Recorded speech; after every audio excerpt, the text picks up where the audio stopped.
A lot's happened since yesterday! My friends, this is What's going on, guys? it's kind of crazy, man. We're pushing, we got stuff going, and at the start of this, I've been thinking about it before this episode, dude. We have really pushed the word undeniable. Have we not? We really have. You've definitely, dude. It's a great word. I mean, especially in what we're trying to do, you got to become undeniable. Are you sure dude. we're undeniable, dude? No, I didn't say we were deniable. I said we like the word and we're pushing for undeniable. Yeah, no, but on the end of the day, though, who we have with us today, right there, he's definitely undeniable. undeniable as a motherfucker. No. Undeniable. Dude, I don't know, man. Very excited. We are very excited to have this guest. Absolutely, today. Mr. Tim King, Mr. Soil, Tim King. and Soil, music Band legends Soil. of other kinds. How you doing, my friend? I'm doing good. Thanks for having me on this. When you were telling me about it, it seemed like a cool thing that you guys are doing, so I was happy to be a part of it. We're trying, man. We're trying. We with the shittiness of COVID, we got bitch slapped. You know all too well. We could sit there and take up your whole 6 hours talking about that. Exactly. What it's done to us all. It's terrible. Just doesn't even stop. It seems like I was just hanging with you guys in February on the Sunset Strip. Right? Insane. Having a few beers, talking about how great this year's going to be and everything. All right. Yeah. Well. Yeah. Next thing, toilet paper stacked to the ceiling, and not going out anywhere. Oh man. Yeah, because let's give a quick background of how we came together, because by the strange craziness happenstance, we met you because you found Ralph's band Ravenscroft, correct? Yeah. Now I want to clarify because I'm not sure. Are you co-owner of Pavement? Yeah, me and Mark own Pavement Entertainment. Okay, so yes, and you signed Ravenscroft. Yeah, actually, it was a Reverb Nation contest of all things, right? And there was like 600 bands, and me being the main A&R guy in charge at Pavement had to gruel through quite a lot. I can't imagine. And I heard Ravenscroft, and I was sold. I'm like, broke them down like early on, and then just kept trudging through hundreds and hundreds of more. And then I came back. I'm like, these guys are the winners, hands down. And I was like, contacted Reverb Nation. They put us in contact, and Ravenscroft and everybody was excited about the deal, and we signed them up, and the record's already come out, and it's doing great for us, and we're real proud of the guys. Made an awesome record, and really a great band to have on the roster. So it's funny how all these kind of things just kind of circle and happen to come about. It's trippy, right? Like out of 600 bands, there's something to pat yourself on the back about. That is like such a huge compliment. Like, that's the greatest thing for me. I mean, I don't care. I love the fans, but they're gonna come up to you and they're gonna say, "Oh, you guys are great. We love you."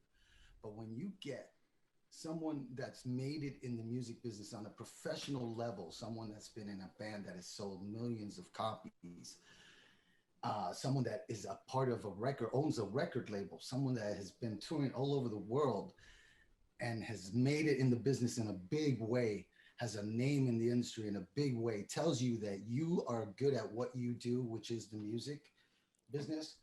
That's the biggest compliment you can receive, in my opinion. So that means a lot to me, Tim. I appreciate it.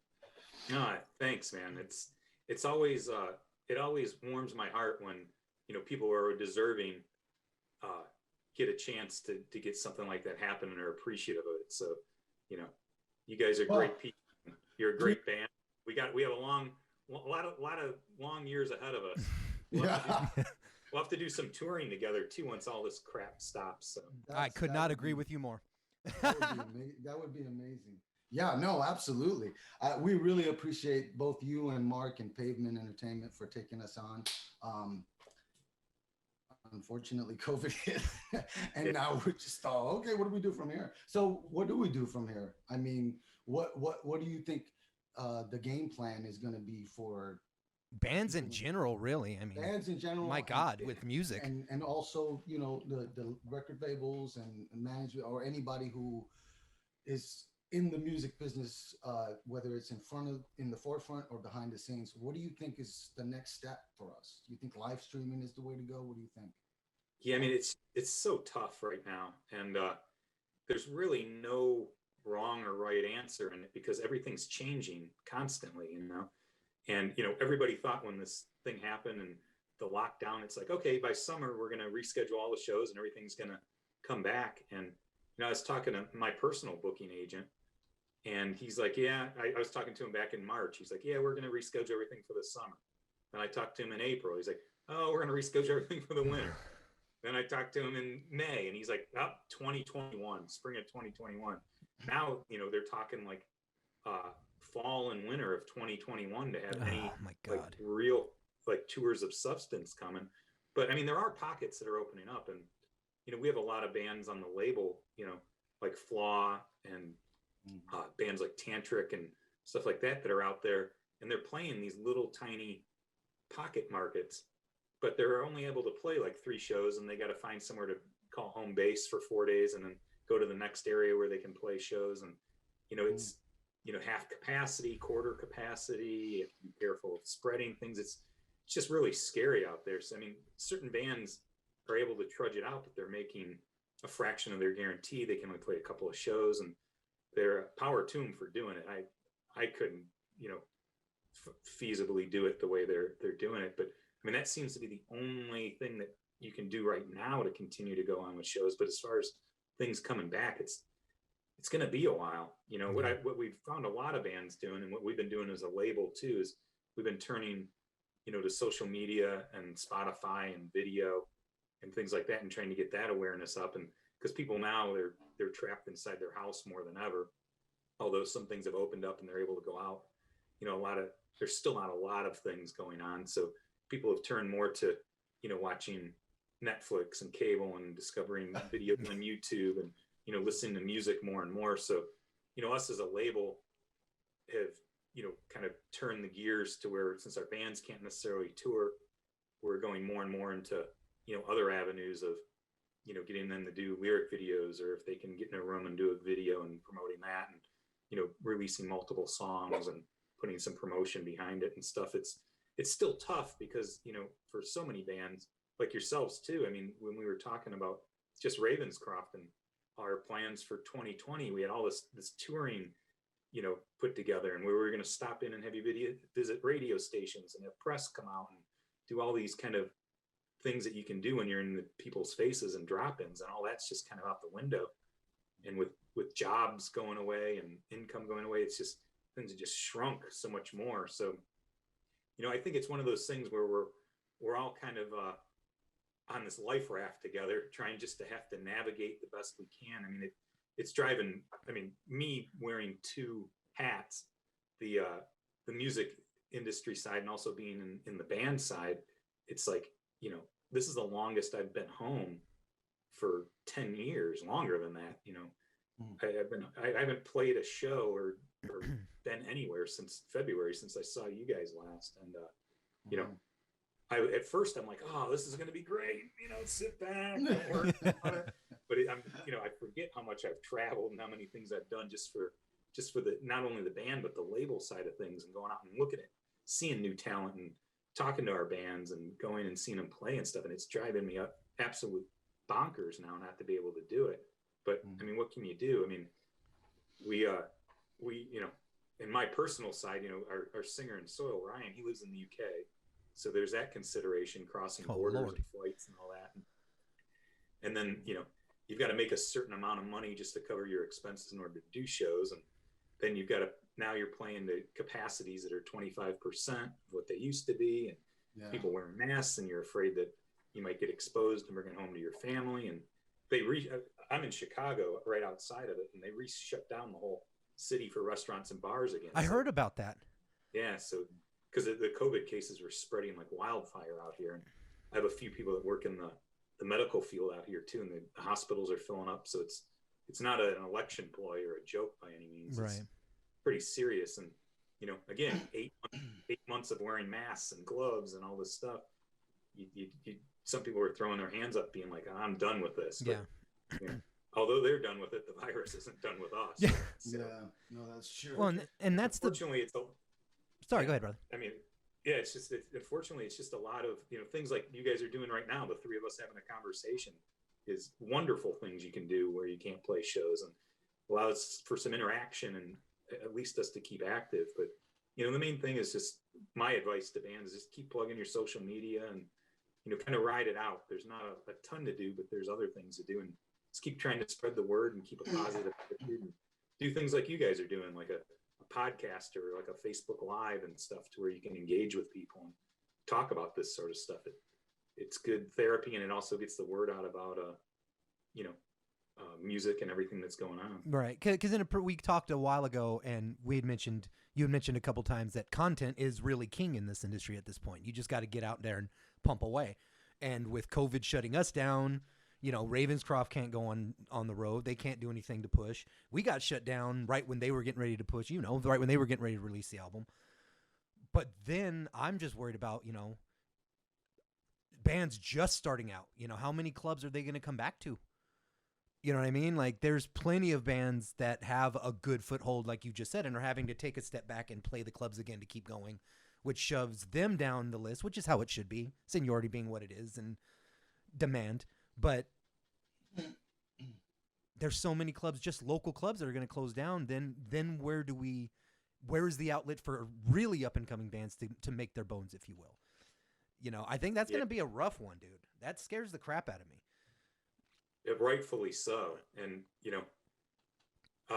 we could sit here and be optimists and say, oh, everything's going to be okay and stuff, but it's not. I know a few clubs that have already shut down, some important rock clubs that were staples of coming through town. Right. And I think what we're probably going to see is we're going to see more selective touring, and it's not going to be as much of a free-for-all as it was, and it's not going to be as lively of a scene as it once was, just because there's going to be a lot less places to play. And when there are places to play, a lot of these people are going to be super, super far in debt, and they're going to really have to make the shows count. Right. Which means higher ticket prices, which means, fewer shows, but with bigger bands or ones that they know that can definitely sell. And I feel really bad for a lot of the newer bands, because they're not going to take a chance on them like they once did. Before they could be like, oh, okay, well, we'll let you guys play and see what happens. Now it's like they're watching every dollar and every bottom line and stuff. But one thing I am seeing, when we were saying, we were just saying, content's king. There's a very specific formula to that too. Because what I'm seeing too, what I'm noticing is bands just slapping stuff out left and right. And instead of a new band putting out an album's worth of material, they're putting out a new single each week and not putting anything behind it, and just throwing it out on social media, and they're on to the next thing, but they're not really allowing anybody to invest into it or really dive into it to where somebody can hold on to it, which is where I still think putting out a full album or an EP's worth of material can still be very advantageous, because it's out there. It's something that you can invest in and keep going back to, and you can work content off of it from time to time. That's interesting. When so many bands are just haphazardly freaking out and going, oh, we got to stay out there, we got to stay in the public eye, and they're just slapping stuff out without any real game plan behind it. That's one of those things where content is king is the worst thing you can do, because there's so much stuff, nobody's going to pay attention. It has to be very well calculated type. Yeah, so what I guess. What do you think about music videos? Sorry. No, you're good, dude. Go for it. What do you think about music videos, Tim? Do you think they're worth it? Because it's not free to make a music video, so. Yeah. And we live in a very visual world, and it's just like every little kid I see, from my nieces and nephews, or you go over to friends' houses and they've got young kids, they're glued to those iPads, they're glued to the cell phones and their little tablets and all this stuff, so they're constantly visually watching everything. And being older, we always relied on the radio. We relied on a person's voice to be their personality and things like that, and things you heard on the radio. And then MTV came about, and it was all visual and what you look like. But now it's very much, visual things. So I think videos are extremely important, because you're still getting a visual aspect of what these bands are like, or what these personalities, whether they be comedians or anything. We just live in such a visual world. The key to it all is everybody's kind of seen everything there is to see. So how do you set yourself apart visually on things. And, you know, there's a lot of people that are coming out with creative stuff to enhance videos and things like that. And I think getting creative visually is one way in which you can make a video interesting and keep it out. But I feel very strongly that video content is still super important, because I mean, everything we do, it's just, we watch it, you know. Yeah. We look at everything on Facebook, we watch the videos, the TikTok 12-second things, which drive me crazy. And, you know, all that. It's just like, there's so much, but you just got to make it interesting. You got to kind of always try to stay one step ahead with it. I guess it's the whole adage, like, practice doesn't make perfect. Perfect practice makes perfect. Like, anybody can put content out nowadays, you know. You have a cell phone, you can just be like, ah, you know, hey, baby, how you doing, baby? You can do any of that crap. But the How was that? that was one of my TikToks. Don't knock it. I'm trying to make it go viral. No. The problem I have with such short form content is you lose the appreciation of the good stuff.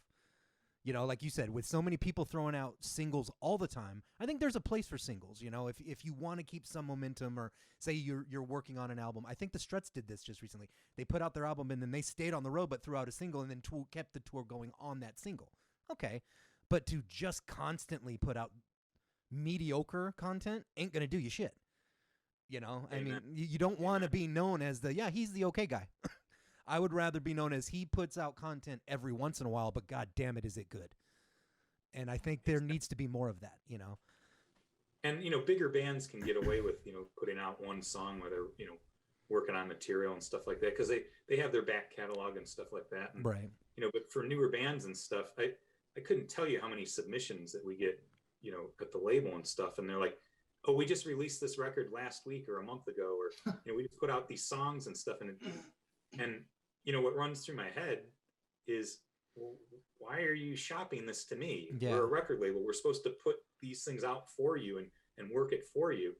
Or, you know, so I'll have to pass over stuff like that. Or if I do get something that comes across my desk that I really like, you know, I have to give them the age-old question, well, why are you sending this to me to release when you already released it on your own? Right. And what kind of promotion have you done for this?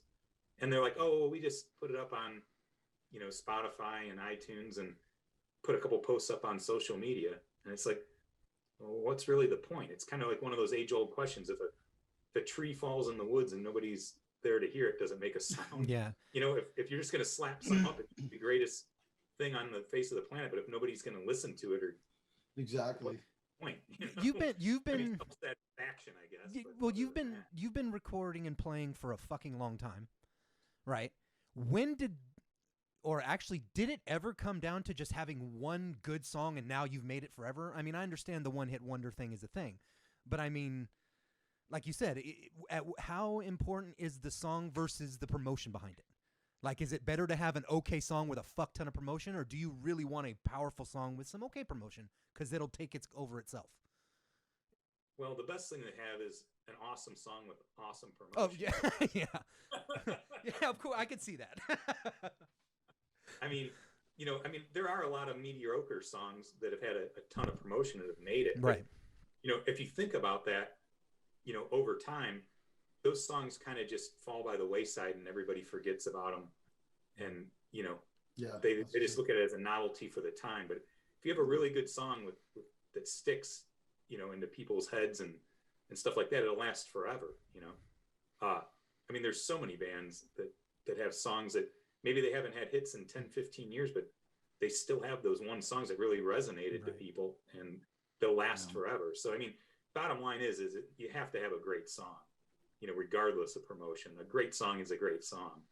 And, you know, if you're fortunate enough to get the promotion or, you know, strike gold on it where people just kind of grab it and it goes and runs away, then that's, you know, that's always the end goal. But, you know, the number one thing is always to have a great song. And like you were said earlier, you know, just to touch on it, all these people just throwing out mediocre content it's bad, because it just overloads everything, and everybody's like, you know, after a while. So a lot of the really good stuff does tend to get overlooked because of that, because it's jam packed with so much fudge in the system. But yeah, they get, like, good bands and good musicians get thrown in because they're just another shitty band just throwing shit out there, and you gotta work twice as hard to prove that you're not them. Yeah, which is upsetting in this day and age, because, you know, I'm sure, you know, you guys grew up, when you bought an album, you sat there and, or a CD or whatever, tape, whatever it was, you sat there and you listened to it.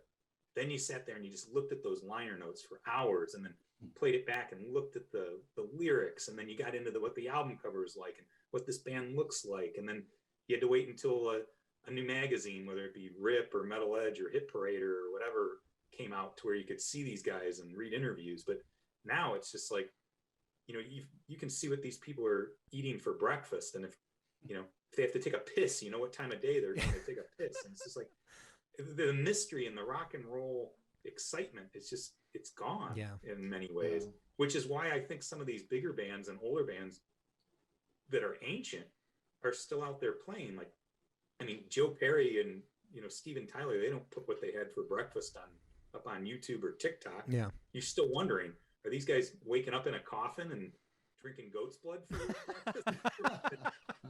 And there's still a little bit of a mystery to it. And I think that adds a lot to it. Yeah. But that's just not the culture we're in. And the other disappointing thing is I really wish that not everybody could just, like every Tom, Dick, and Harry could just put something up on Spotify or iTunes, because the specialness of putting out an album or a song or something, you really had to be talented and awesome and have people take notice in order to get your song, you know, released or put into stores or pressed onto CD or cassette or vinyl or whatever it may be. And I think the digital age has taken a lot of that specialness out of it. I mean, case in point, going back to my Ravenscroft story, I had to go through 600 songs to, and not to say everything was crap besides Ravenscroft. I mean, well, let's just go with that narrative though, Tim. Let's just say that. Yeah, we'll stick to that. But I mean, I went through 600 things, and I literally went through them all because I wanted to be fair about it. I mean, going back now, I'd probably be like, well, I don't know. But I wanted to be, you know, it was a contest, and I wanted everybody to rightfully get to hear it. It took me weeks, you know. But if this was 15 years ago, 10 years ago, there'd be like 30 submissions because, you know, people would mail a tape or they'd mail in a CD or something like that, and there'd have to be really good content to it. But with anybody being able to put up anything anywhere, I think it takes a little of the specialness out of it, which agreed is disappointing for me as like an old schooler who used to like just wait until they got that new album and spend every waking moment with it. But, you know, for musicians and stuff nowadays, I can see to where it's something exciting because, you know, you play the guitar, you're a vocalist, you're a drummer, and you can tell your family and friends, oh, you can listen to my song on Spotify.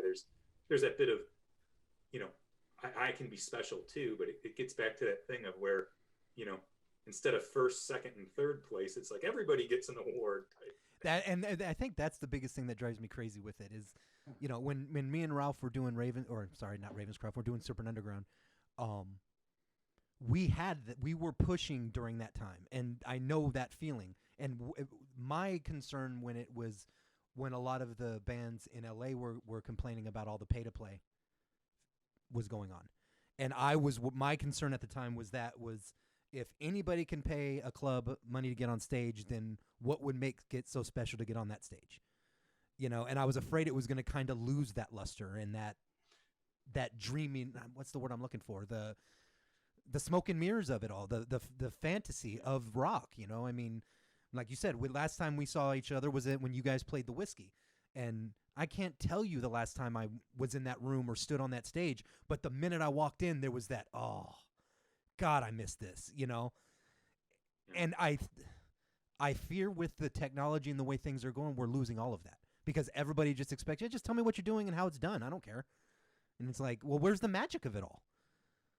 Yeah. You know? I mean, and you know, technology is a wonderful, wonderful thing. Don't get me wrong, on so many levels, but you know, there's just certain things, especially in like the music industry, to where you just kind of lose a lot of the specialness that we used to have. And I feel bad because, geez, I sound like this old timer. Like, oh, you guys gotta, you know. But, there's this special magic when we were younger, and you know, going to a concert was something that you look forward to. There weren't 5 concerts a week to go to. You saved up your money and went to one, or you waited for those albums to come out. You know, you had to wait for it. You had to have some degree of patience. And right. I'm one of the most impatient people in the world now. And it's like when those Netflix series comes out, I'll binge watch the entire darn season in 2 Me days. too. Same. Yeah, but if I had to wait every week for it to come on, the sitcom and stuff, there's a little something special to go through that too. But we just live in the consumption generation where it's like, I want it and I want it now, and when it's over, gratification. yeah, instant gratification. Yeah. I think that's why I admire Disney right now, because they're doing that with The Mandalorian. They're like, hey, it's out. This one episode, wait a week. You can wait. And it's like, oh, okay, I'll get excited. It does add that specialness to it. Are they doing that with the second season? Yeah, you cannot. Yeah, I just checked it. I haven't watched it yet, but I just checked it, and it's just episode 9. That's it. They're not allowing you to binge watch it. I love it. See, I'm sitting here ragging on it, and I'm just as guilty as anybody else because I had it marked on my calendar that the new Mandalorian came out, and I'm like, will they do it to where it's all like everything's on there? 'Cause Yeah. I'm like, I'm not going out this week. but there's something to be said about keeping things special like that, and now you're gonna every week you have something to look forward to rather than just binging it in 2 days. Yeah, I kind of miss it. I mean, it is kind of nice that they're doing it because you're right. There is something to that. Well, let's take a deep dive, guys. We have a special guest today. You're watching A Lot's Happened Since Yesterday, the podcast. We have a special guest today. He's a musician. I don't know, Tim, do you play more than just bass? I used to sing in my death metal band called Oppressor a long time ago, but wow. play a little bit of piano, write on some guitar, but Nice. I'm the bassist. Now, did you start? So Tim King is the bass player for Soil. There's a lot more to him, and we've talked about it a little bit, and we'll talk about it more. But I just want to introduce officially Tim King from Soil. He's also the head A&R and co-owner of Pavement Entertainment Records, and my band Ravenscroft got picked up by Pavement, and so we asked him if he would come on and do an interview because his band Soil was very, very, very successful, and they've sold millions of copies. Am I not correct? Yeah, a few million worldwide. Yeah. Yeah. Holy crap! You guys have toured the world several times, right? Yeah. Yeah. Okay. Yeah, that's huge. So I want to take a deep dive into that. How did you get started in music, first of all? It's kind of an interesting story. I've always been kind of interested in music, and I started off actually on the viola when I was in 4th grade. Really? Yeah, and I love playing it and all, but all of a sudden, you start getting where you're getting older, and all your friends are like, "What are you playing the viola for?" And going to having recitals and concerts and stuff. So due to peer pressure, I kind of stopped practicing, and then I went in and got into karate for a couple of years, and kind of didn't play any music. It didn't play any kind of musical instruments and stuff. And then I discovered metal, and Mötley Crüe, Shout at the Devil had come out, and that whole thing where ALHSY and Mötley Crüe and Dokken and Wasp and all those whole crop of bands started coming up, and it got me way into music in a big way, to where I kind of wanted to pick up an instrument, and it seemed everybody was a vocalist or a guitar player, and a drum kit is just something that I just didn't want to mess with. So there were a couple kids in school, and they're like, "Hey, we need a bass player," and I'm like, "Okay, I'll play bass." And it kind of started off as that. Long story short is I started getting just heavier and heavier stuff, and I discovered death metal like Napalm Death and Obituary and Cannibal Corpse and stuff like that. And so of course I wanted to go and form a death metal band. So I found a few people, that very select few, because nobody was really into it at the time, that liked that kind of music, and we formed a band around it. And one of those members is my guitar player from Soil, Adam. And we just celebrated our 30th anniversary last week of us playing together. Good Lord, man. Congratulations, man. That's cool. Thanks. Yeah, we longer than most married couples. No, that's so rare, dude. That's amazing. I know. And the thing is I mean, we've never stopped playing together. It's not like we took a break or a hiatus. Like every project we've ever done, we've done together. So we formed this death metal band called Oppressor in the early 90s. And we got a record deal from Mark Nawara, my business partner. Right, record label is called Red Light Records, And that's how I met Mark. Nice. In 1993 or 92 it was. 92. And he signed my old band. And we, our very first tour, we went to Europe with Cradle of Filth and Malevolent Creation. Oh, wow. And then we got to tour the States with like Cannibal Corpse. And we went out with Malevolent Creation and Suffocation, all these bands, and put out 3 records. And in the death metal scene, we weren't gigantic, but we made a good little dent in it. And the funny thing is now people are rediscovering those old records going, oh man, they were so technical, and bring Oppressor back and this and then. I'm like, I don't think I could play one of those notes anymore. Like all these sweeps on bass and stuff. It's like nobody told you you couldn't do it, so you just did it. And I sang and played bass in that band. Oh, really? And then it was like that black metal scene just started rising up so much, and everybody started putting on the corpse paint, and they started sacrificing the image for bad music and stuff. And that's at first I thought you were going to say they were sacrificing ghosts. You know, they definitely burning down churches. They're probably more than the music. But it's like, it was crazy because 3 of the members in Oppressor, we were like, man, it would be really cool if we get back to our roots of like Ozzy Osbourne and, you know, Metallica. And we were really big Corrosion of Conformity fans too at the time. And our buddy, who was in the band Broken Hope, another death metal band from Chicago, he was like, yeah, he was a bass player for that band. He started playing guitar, and he's like, I'd really like to do this with you guys, you know? So we took him along, and so the 3 members from our band Oppressor and our friend Sean on guitar, and we just started writing all these riffs and songs and stuff, and we were just having a good time with it. And I got this, you'll probably know this from being from California. There's this little record label and magazine called Wild Rags, which I think it was out of Orange County, maybe somewhere. My brain said Orange County, so I'm not 100% positive. And they started sending around like compilations of unsigned artists. And I was checking out, and I heard there's all this death metal stuff. And there was this one band on there that wasn't like that and had this really good groove. And it was Ryan McCombs, our singer for Soil's old band, called DEM. They had been put on this compilation. I heard, I'm like, that's the singer for our band. That's the guy. I'm like, he's in Indiana. It's not that far away. Turns out he was like 6 hours away. So I wrote him a letter. No email, no nothing. There was an address on there, and I wrote a letter. And he called me up, and we were sending demo tapes back and forth, and that's how he became the singer of Soil. I wrote him a letter from a death metal band compilation CD. And you started sending demos through snail mail? Yeah. Holy shit, dude. Wow. He would take these tapes and go to a local studio and lay vocals over them and send them back to us. And then he came and he jammed, and we gelled, and we formed Soil after we formed Soil. We were originally going to call ourselves Dishonor.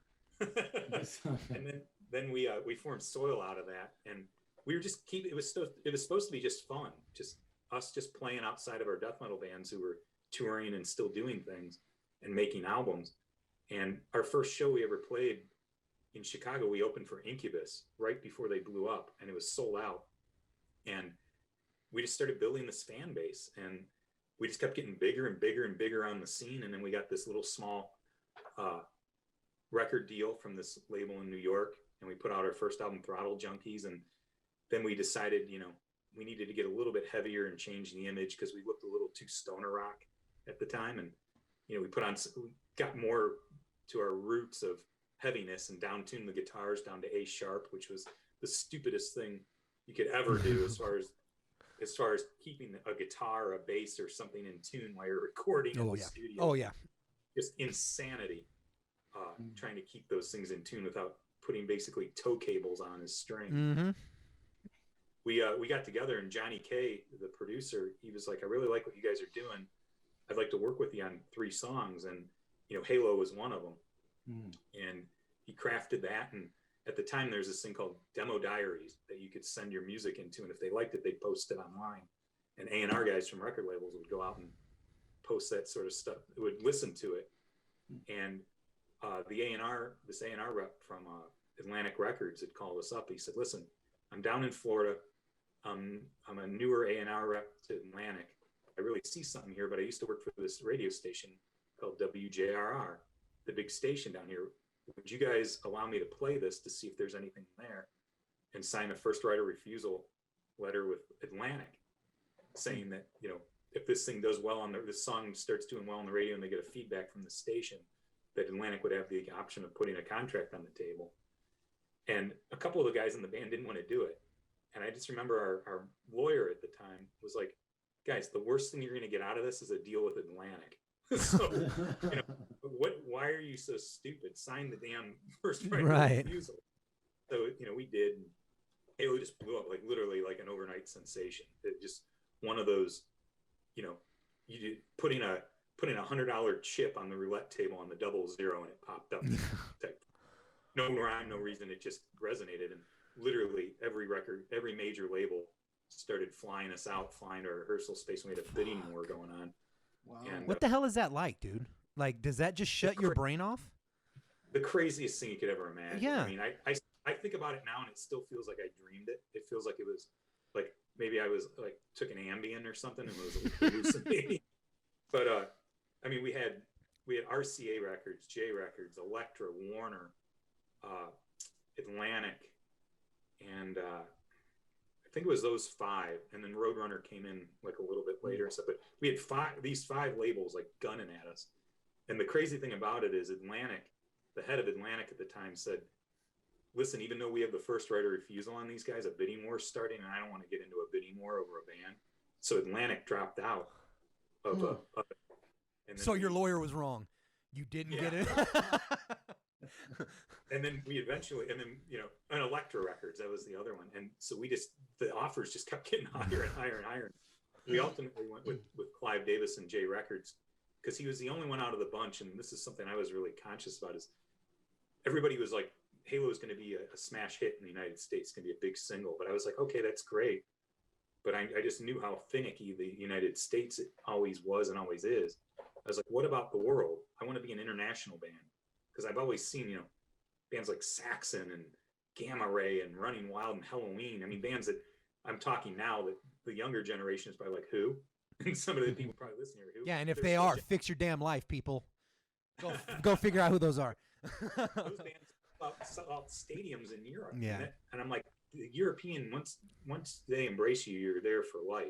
Yeah. So I was like real conscious about us doing things in Europe and stuff. And J Records was really into that idea. And sure enough, you know, not to pat myself on the back, but we blew up in the UK overnight as well.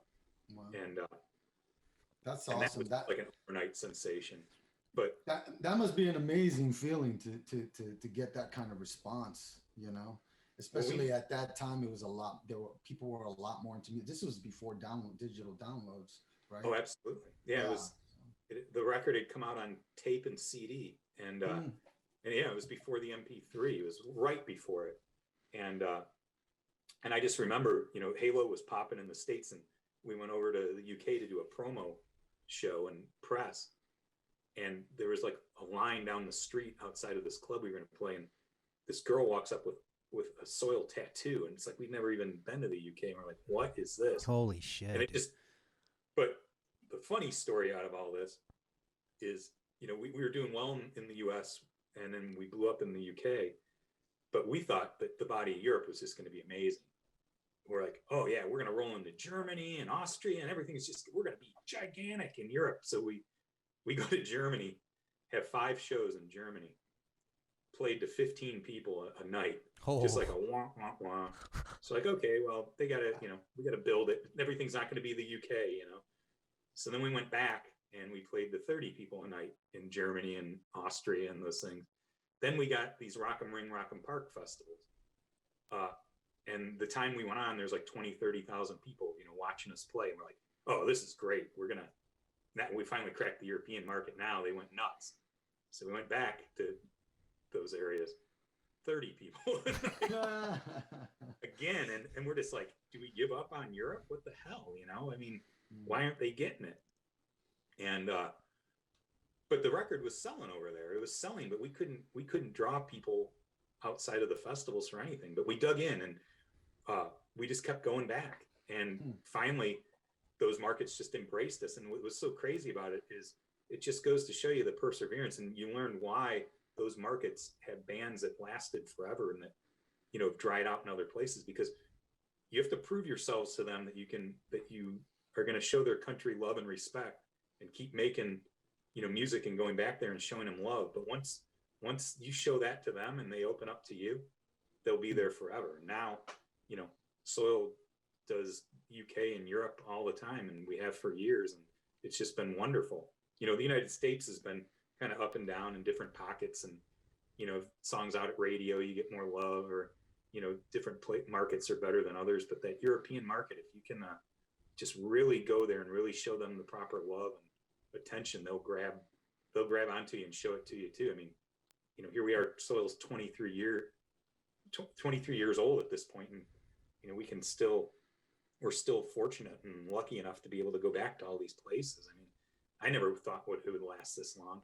If you would have told me, even when Halo was popping, if I'd still be here now talking to you guys and playing in a band, I'd be like, no way. You know, it would have. I thought it was going to last for a few years, and, you know, we were going to break up, or, you know, people were going to forget about us, and I would have had to go get a day job or do something, you know. But here we are, we're still doing it. So I can't believe it. How much of what you're doing would you consider is like an obsession, if that makes sense? Like, because I always seem like, I don't know, I might be psycho, but whenever I lock my teeth onto doing anything, it's like I cannot stop until I figure it's done. You know, and I kind of get the impression that it seems like that's a common denominator for a lot of indie creators. Ralph's the same way. Wait, he's that way. That crazy bastard. We will have conversation after conversation. Dude, I don't know if I should use that one word there, or do you think that chord should go? I mean, we've had him, and it doesn't matter what he's done or what we do, or like you said, there is an obsession behind it. You know, how many people would not go back after 15 people? But yet you're the kind of guy who goes, no, let's figure out how to make this work. You know, it's less of that's a problem and more what's the solution to it. You know, yeah, you nailed it on the head. I mean, we're all three peas in a pod here, because it's, you know, that's the way it is. It's either 100% or 0%. And if you're into something, just like you guys, if I'm into something, I won't stop until I've got it all figured out and I've taken it as far as I possibly can.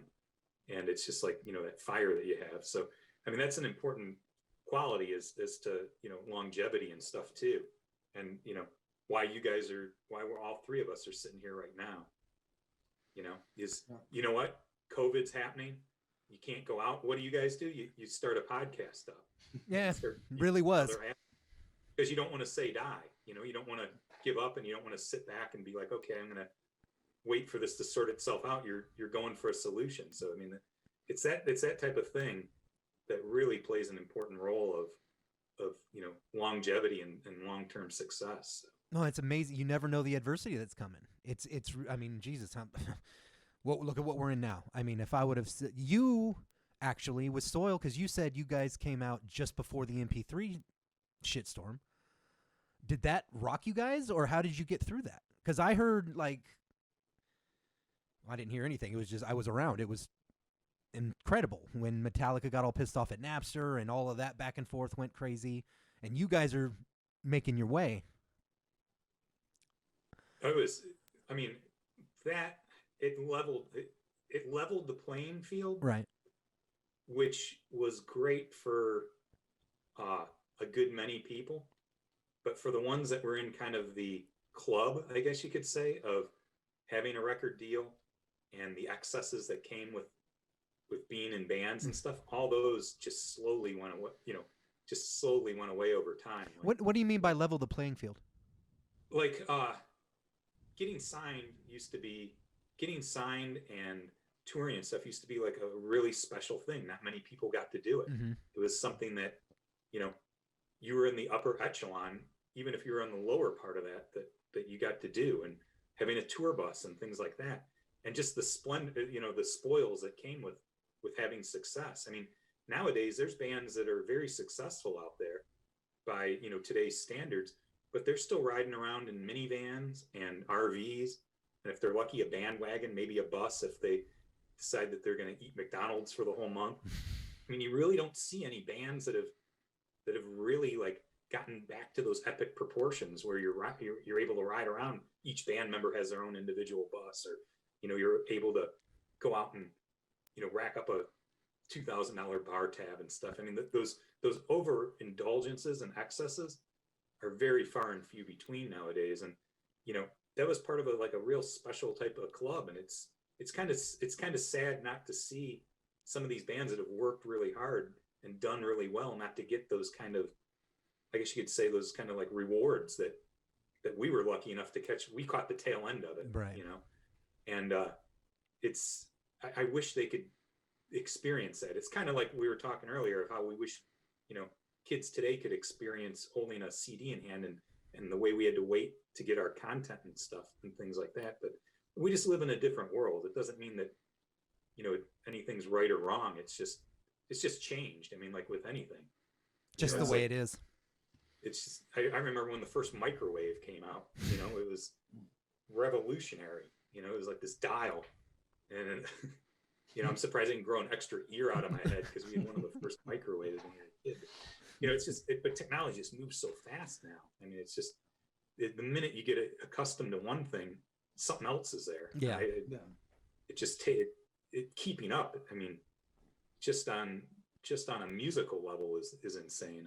As far as a record label, I mean, we have weekly meetings to where we used to have semi-annual meetings to figure out, how we're going to do this. This might be changing this and that. We literally have weekly meetings to be like, okay, the big rave now is TikTok. How do we engage and get our artists played on, stuff like that? Where do we license the stuff to go to that? How do we engage into this? I mean, these are things that we're doing constantly.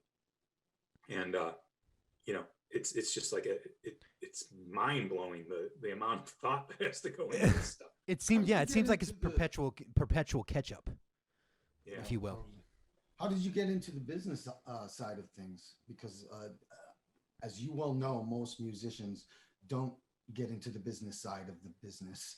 They just want to play their instruments and write songs and play in front of people, and record songs or whatever. But they don't really want to do the behind the scenes business end of the work. How did you get involved in doing that? Because obviously you picked it up and you went running with it. You hit the ground running.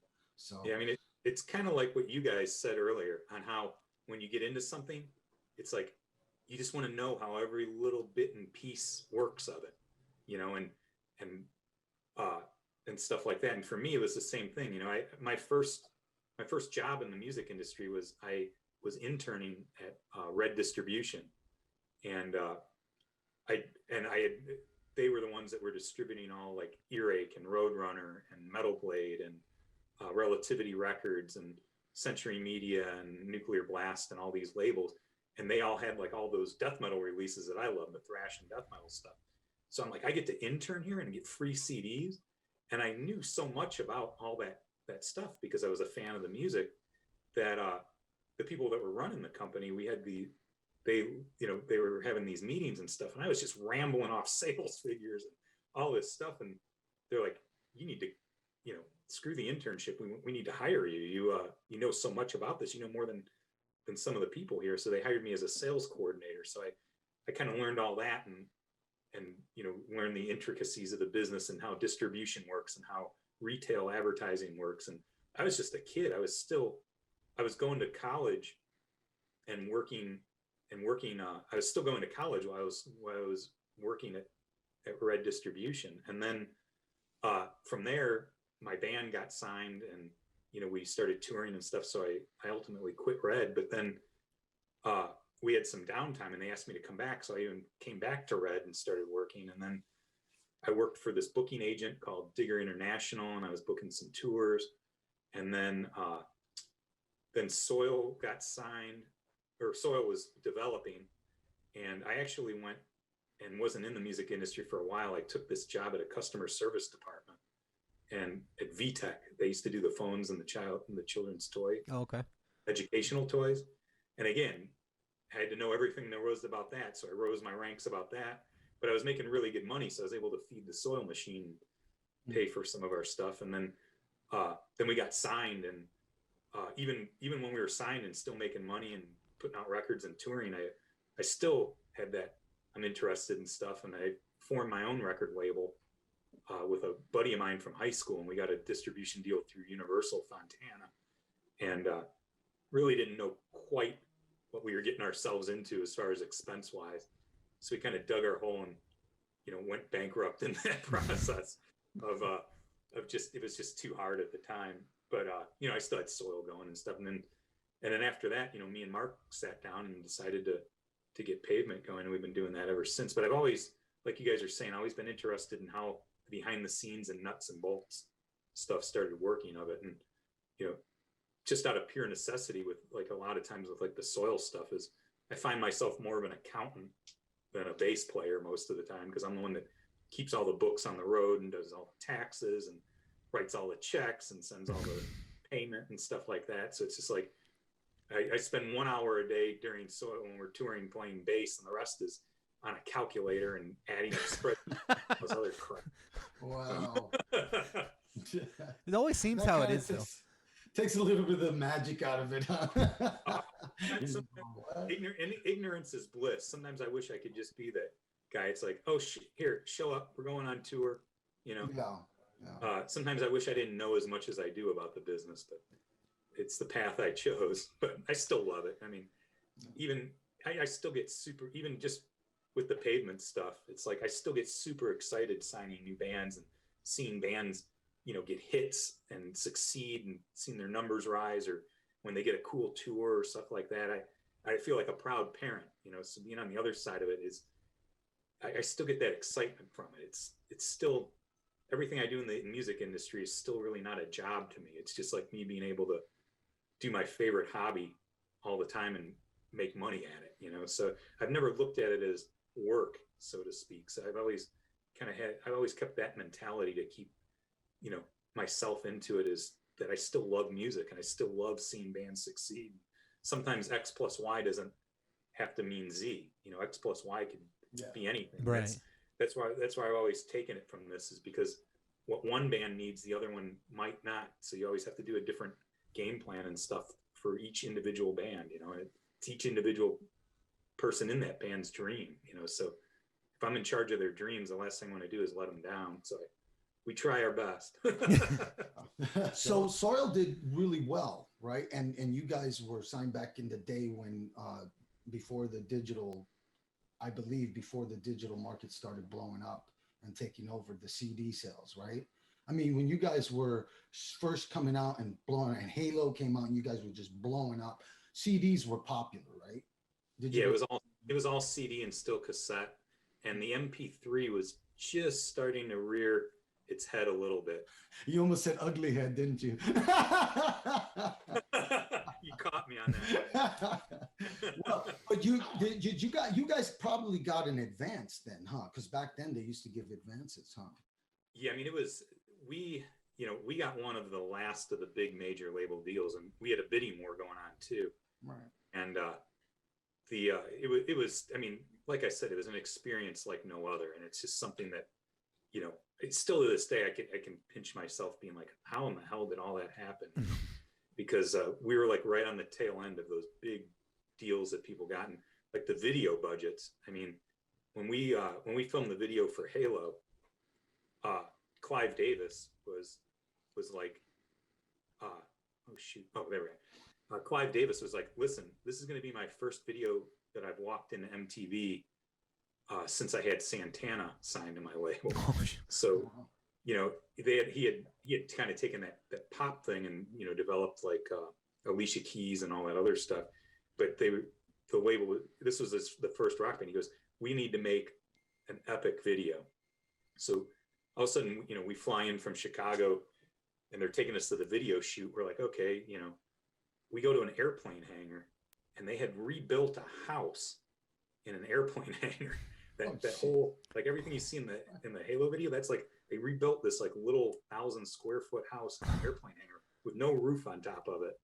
Wow. And we walk in and it's all dirty and there's all this stuff going on, tons of extras. And I'm like, what is this? There's just a pallet of these little bricks. And I look at it and it says surgical dirt, like hypoallergenic dust and all this stuff packed in there that they were making it all look dirty with. And I flipped it over and it was the price tag on it was $149 per brick. They had pallets of these things. Then, I walk up, there's a catering spread big enough for, the Nickelback tour spread out, here. And there's forklifts, and those parts when we're walking on the wall in the video, like me and Ryan, those weren't camera angles. They literally had us strapped in to these harnesses with professional rock climbers teaching us what to do. Wow. And hoisted us up on forklifts, and we're pulling that. And they couldn't see the other end of the wall. So when you see me walk on the wall vertical up with the bass, they just kept pulling me towards the wall because they wanted to get it to where my feet slammed on the side. But they couldn't see me. So they kept slamming me into the wall.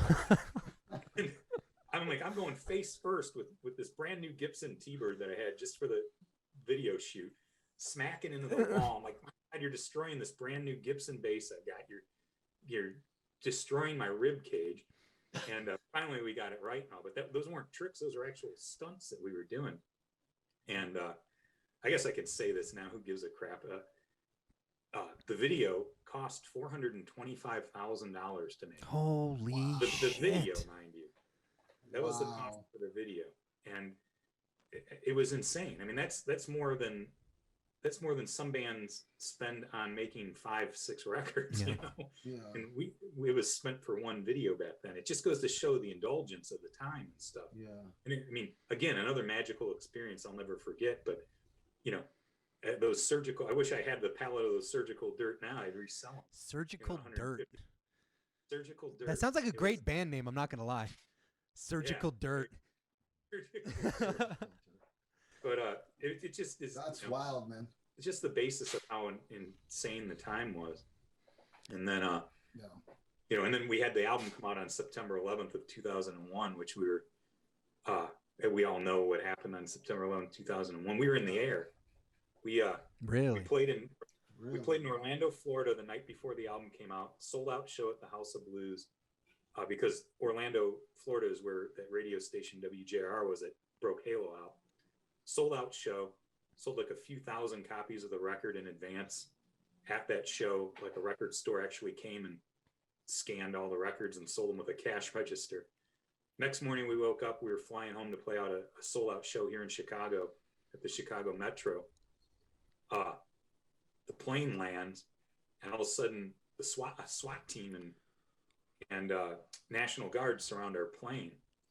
We're like, what's going on? Our cell phones wouldn't work. We couldn't get a signal out with our cell phones or anything.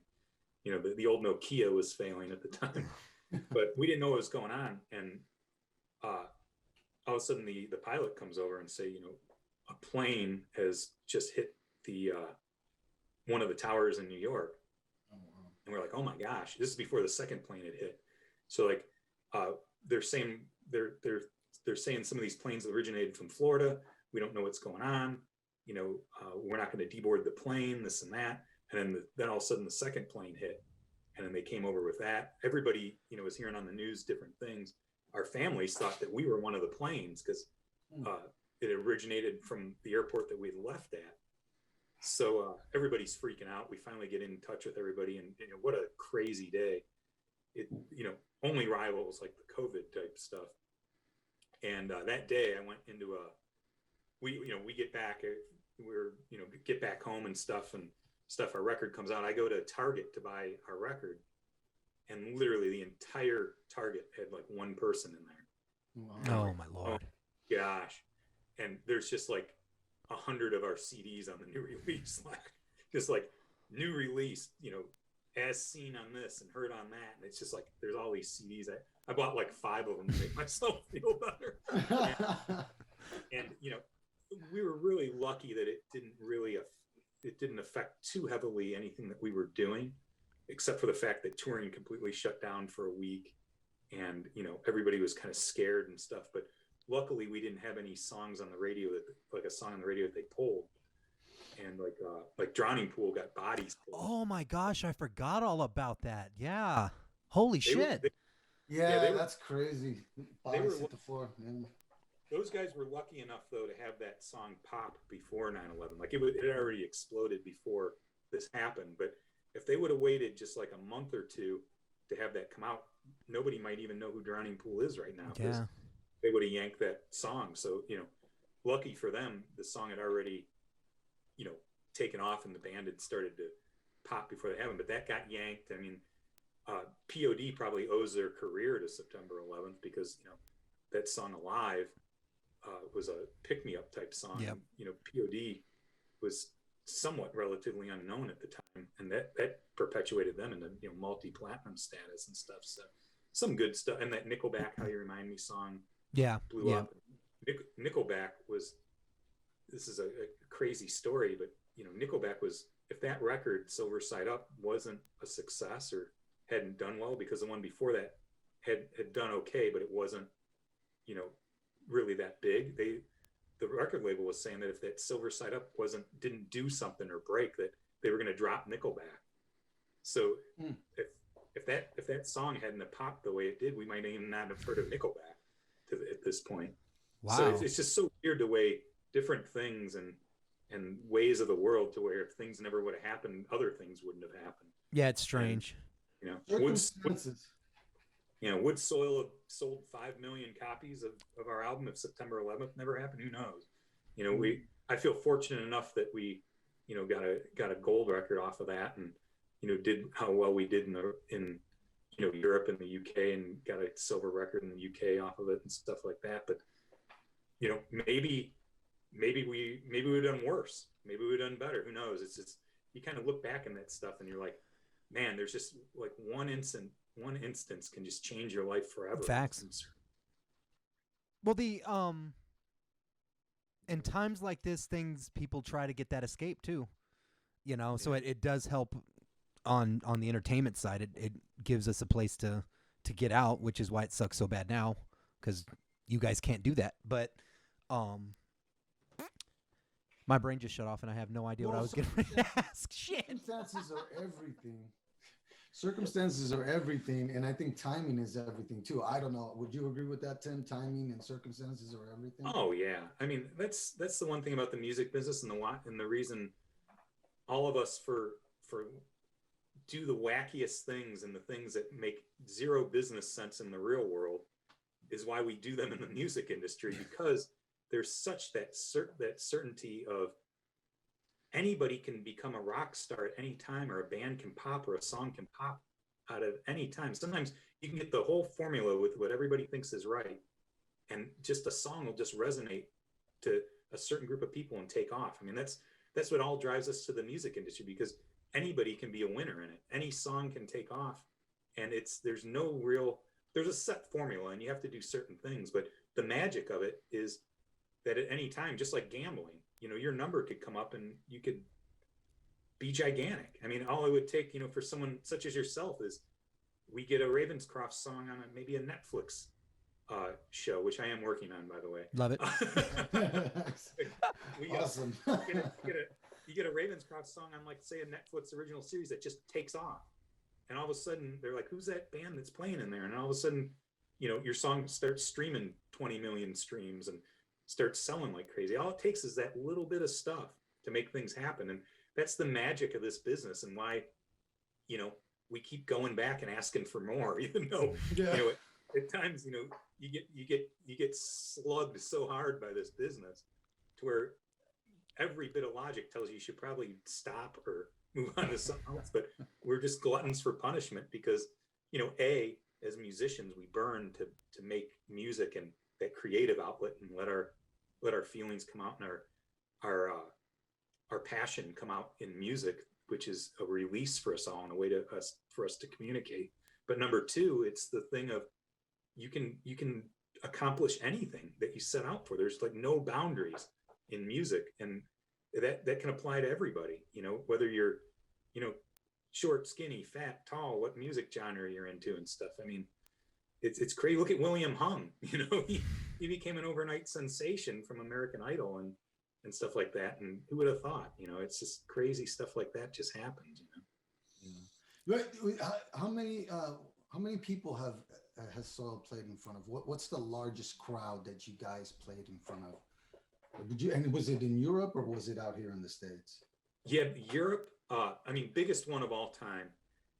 We played main stage on the Download Fest in the UK, 2005, I think it was. And their estimate through the gate at the time we went on was 55,000 people. God damn, Wow. dude. That's a sea of people. How does it feel to play in front of that many people? You know, part of me was really nervous, but the other part was just so excited because what had happened was Halo comes on, and literally, because it was such a big song in the UK, it really was like a wave. Like I saw people like actually like drowning in the crowd. And it's one of those moments where you kind of get that like flutter, like, oh my God, am I going to be one of those bands that killed a member of the audience because they got trapped? Because it was literally that crazy of a reaction. But the other part of the adrenaline part is like, holy crap. And it was just such a surreal thing. And we've played crowds close to that, like some other festivals where we played like, 30, 35,000 people, which is, when you're dealing with that many people, it's like, wow, it's pretty much the same reaction. But biggest one ever, 55,000 downloads. God damn. Pretty crazy. That's insane. Yeah. Where do you go from there? 55,000 people. I mean, that's a lot of people, Most bands are lucky to play in front of 1,000 people if they get a chance. But yeah, 55,000 people. Wow. That must be a real rush. You guys are is the whole band from Chicago? Originally, the whole band was from Chicago, except for our singer, Ryan. He was from Indiana. Oh, okay.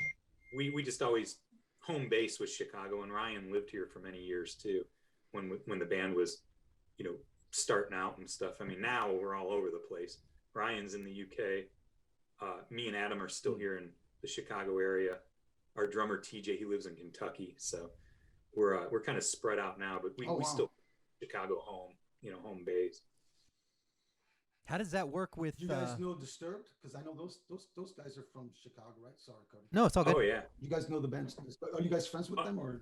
Yeah, we've been friends forever with those guys. And one thing I got to give Disturbed credit for, man, is talk about a band that did not let their immense fame ever get to them. I mean, just the nicest guys you'd ever meet everywhere. And me and Dan Donegan still talk a lot. And we'll run into each other, when we actually were able to go out places, but we'd run into each other, catch up on old times. He's still that guy that'll be like, hey man, let me buy you a beer and stuff like that. I mean, just like, you talk about guys that have really just, with the level of fame that they've had, just maintained such a great attitude about it and just not rock star ego whatsoever. I mean, even the comeback record when they were on a hiatus, Indestructible, with Sound of Silence blowing up and all that, you would have thought, I mean, lightning in a bottle twice. I mean, they never really dipped. I mean, every record is gold or platinum, multiple times. But talk about a band that went away and came back, and anything could have happened. People could have forgotten about them, anything, and just to come back massively like that. I mean, I have nothing but respect and admiration for that band. I mean, if you look at a band as role models for like what you could do to like model after, I guess is the best word. I mean, what a band to like look at and model after. Just great group of guys, great songs, and just never took a dip on anything. They just stayed on top all that time. It's great. Did Soil tour with them? We've never, oddly enough, and I probably should call Donegan out on this. Get him on the horn. Let's do this. Let's break it open, wide open. There's room for no fourth little box. Yeah, I can make it happen. Call him right now, bro. We'll get him on. He won't even know me. I'll just call him and put him on speaker. Be like, why haven't you booked Soil? He'll be like, who the fuck is this? That would be a good tour. I'm surprised you guys didn't. Fuck yeah. Yeah, I mean, don't get me wrong. We've done a lot of like clusters of shows together. Like they had us play some Jägermeister dates where it was Disturbed, Corrosion of Conformity, and Soil, and we did that Dimebag tribute show together. They specially asked us to do that, nice. And we played other shows with them. So I mean, they've been really cool about giving us shows over the thing. We've never done a proper tour though together. Right? That'd be one thing I'd love to do. Of course, naturally, there's always politics involved, and we may, back in the day, we may have gotten offered something that we were already committed on, and or it's all timing a lot of the times too, album cycles and stuff. But we've played our fair amount of shows, but it would be cool to actually be able to tour together, whether it be overseas or the States. Let me whisper a little something in your ear, Tim. Tour with Soil, Disturbed, and Ravenscroft opens up. What do you say? You know what? I love that Call idea. Dan right now. That's the power of subliminal messaging. Did you pick that up, Tim? You didn't even hear it. You're just now thinking about it. You're like, what's going on? I don't know why. He's so quick. I've got this great idea I just came up with for a tour. I think what would you guys think about? Dude? Oh, that's great. Imagine if he said, "Yeah, that'd be great." Who? Who's Ravenscroft? With even with Disturbed out of the equation, we definitely have to do dates together. No, absolutely. Yeah. Like I've said a few times during this, I literally handpicked you guys out of 600 other people that submitted. So it would only be right that we have to go on the road and celebrate a little and have some fun and experience some times together. So we've got that recorded now, Tim, so you can't back out. I'm a man of my word. Sometimes it takes me a little bit to get to it, but I come through. I do come through. All right, Tim, I'm going to ask you one, and we're wrapping up right now. So let me ask you one more question for like any creator or band that's coming up. Okay. What is the one thing any band trying to get a name to start? What should they immediately start doing right off the bat? First of all, learn how to play your instrument. Well, okay. Well, let's pretend that one's done. I forgot about that one. Fuck. No, okay. You definitely should have to play because, especially in this day and age, you got to really be the cream that rises to the top because there's a lot of competition out there when anybody can put stuff out. The second thing, definitely surround yourself with like-minded musicians and people that you get along with because you are getting into a relationship and a marriage of not just one other person, but, 4 to 5 guys or girls, whatever different musicians in your band, but you're getting together with, you got 4 or 5 people. You got to make sure that you can blend well together and you both have the same direction. And then, then definitely, make a quality recording, build yourself on social media, and build yourself on all the avenues that you have available to you.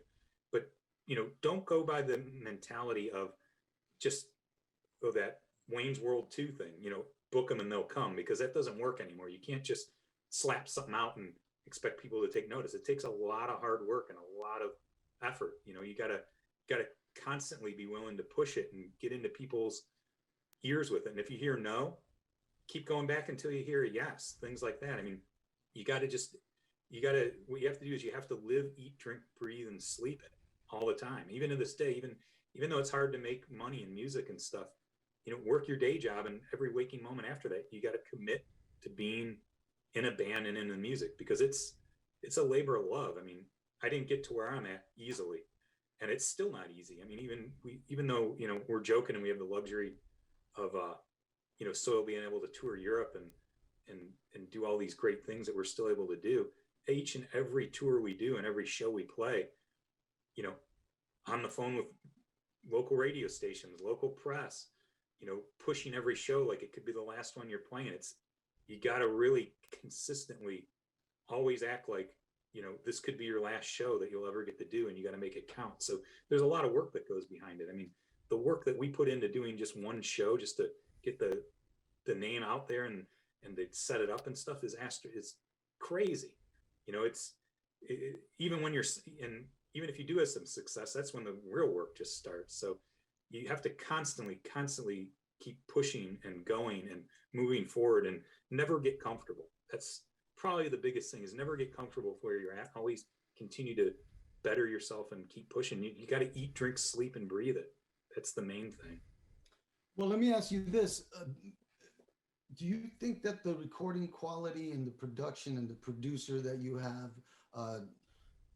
on your record, do you think that is a big part of what gets a band off the ground, or you think that it's them playing live and having a good live show, or maybe it's something else? Maybe it's their social media presence. I don't know. What do you think is the key there? Is it the recording? Is it who you work with? Is it the song itself, or because some people put out raw material sometimes. I know bands that I think have good songs, but their quality of recording and production is not there. But I was wondering what you think about that, because you've been doing this. I think a little bit of everything, to be perfectly honest with you. I mean, one thing I really miss nowadays is the fact that bands really don't go in with producers much anymore. With the way technology is, a lot of bands are recording their own stuff, and it sounds good, but there's something to be said to having that outside. I call it the referee. There's just something to be said to it, because when you're writing the songs, and it might be your riffs or your lyrics, stuff like that, you hold that sacred, and a lot of times you don't want that to be changed because you don't want your artistic vision of it to be changed. But sometimes change is good for the good of the song or that. And if you have an outside ear that doesn't have a stake into playing it, like they didn't write the riff, they're not playing on it or whatever, they're the producer, they can take things that are at the level of like a 7 or an 8 and bring them up to a 10. And I mean, Johnny K did that for us early back in our career, because if I could play the original version of Halo for you, you'd probably laugh in my face. It was terrible, but we crafted it and stuff like that on our own. And then Johnny K came and he kind of set it over the top with some stuff. And that outside referee is very important, and a good quality recording is important, and also a good live show. I mean, I see so many bands out there that just they don't put enough effort into their look, or they just get up there and they're all standing there like like there's little footprints on there that they have to stand on. And I think you need a culmination of it all, and that's what creates a perfect storm. I mean, Yeah. Slipknot, they their earlier stuff was really raw sounding, but that stage show is just undeniable. And as they crafted the songs more and more, they just became this juggernaut. So I think it's a little bit of everything. You got to have a great live show. You got to have a good recording. You don't necessarily need a producer, but if you can find somebody to work with, that'll help you. Every little bit helps. Any amount of tools you can use always help. And it's like, that's the one thing that I think that hurts a lot of bands, is they think that they can just do it all themselves now. That, we can record it at home by ourselves. We don't need a record label or a promotion company, because we can put it up on Spotify ourselves, or we can do this. But it's too hard to do by yourself. You need a team of people. You need a lot of areas and people working in those little nooks and crannies, and so it makes it all. And it's a whole accumulation of it. Yeah. So I guess I didn't really answer your question, other than the fact that you need a little bit of everything. But it is, you did answer the question though, because you need the total package. If you're gonna be a pro, you got to be total package. You can't squander, And I think I think there are some bands who think there's an easy or a single answer. It's like, if you make that one perfect hit, you're golden. And it's like, well, you could be, or you could be just, that was okay. It's, I guess what it breaks down to really is, what do you want out of it too, right? I mean, do you want to be a really good bar band? There's money to be had in local gigs. I mean, I don't know how many local bar bands when I was in college I did, and was like, fuck it. I made some good money doing that, but it wasn't the pro. I mean, not everybody, I guess, is wanting to be pro. It just seems like there's a lot of musicians who think, if I have a guitar in my hand, I have to make $1 million or I didn't be successful. And it's like, you know what? That's a really good point, because I know a lot of local musicians that are just happy to get away for a few hours and play with their friends, and play a bar gig, and they're Right. the happiest campers you could imagine. They didn't want to give up their whole lives and put kids on hold, or quit a good paying job or anything, and they're happy at least scratching their itch in different ways. right. I guess that's a very valid point. I'm glad you brought that up, because it does depend on the level that you want to take it. And me and Adam, my guitar player, we always joke. We were always saying, when Soil's over, to continue our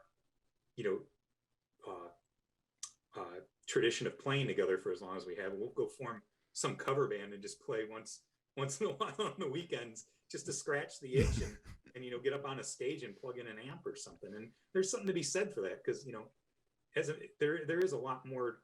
I know we covered a lot on like the successes and what do you have to do to succeed and stuff, which is a big part of it for a lot of people. But, I guess, the best way to wrap this up, in any way, shape, or form is, as a musician, because we're all here, no matter what you play, whether it's guitar, bass, vocals, keyboards, trumpet, trombone, whatever it is, first and foremost, play for yourself and play the type of stuff that you like to play, and let that inner aggression and passion come out in what you do. And then, the rest is all, just circumstantial. The main thing you have to do is, as a musician, and it's why we are musicians, is play for yourself and let that passion and creativity come out of you. Even if you're just doing it on the edge of your bed, you gotta let that creativity out, because that's why we're musicians. And that's probably out of this whole big thing we've talked about between, COVID and 9/11 and $500,000 video shoots and all that. That really means nothing if you're not enjoying playing your instrument and what you're doing. And that's you strip everything else away, peel that onion down to the bare root, and you gotta play for yourself and enjoy the instrument and let your creativity out. Amen, brother. Excellent advice. Tim King, thank you, sir. Tim King.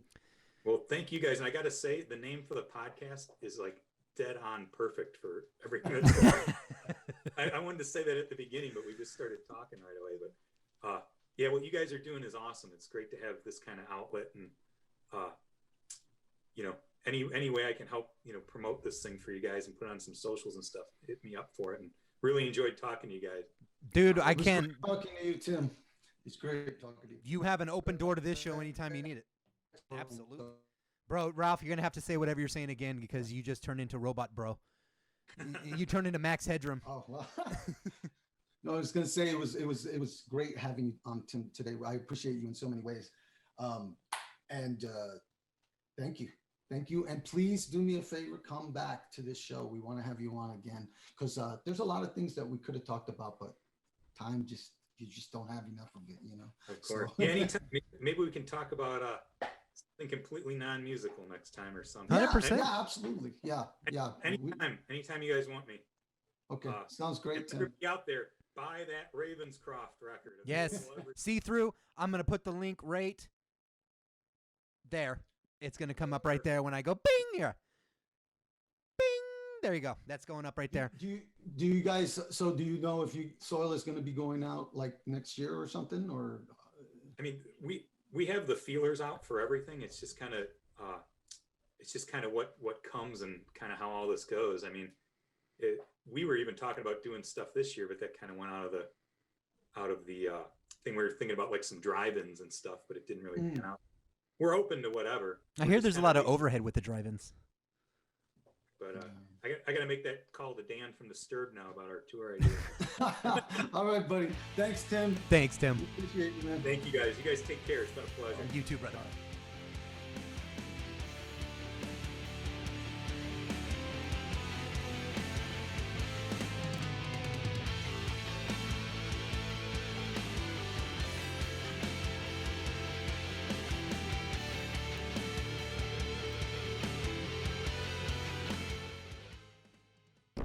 Yeah.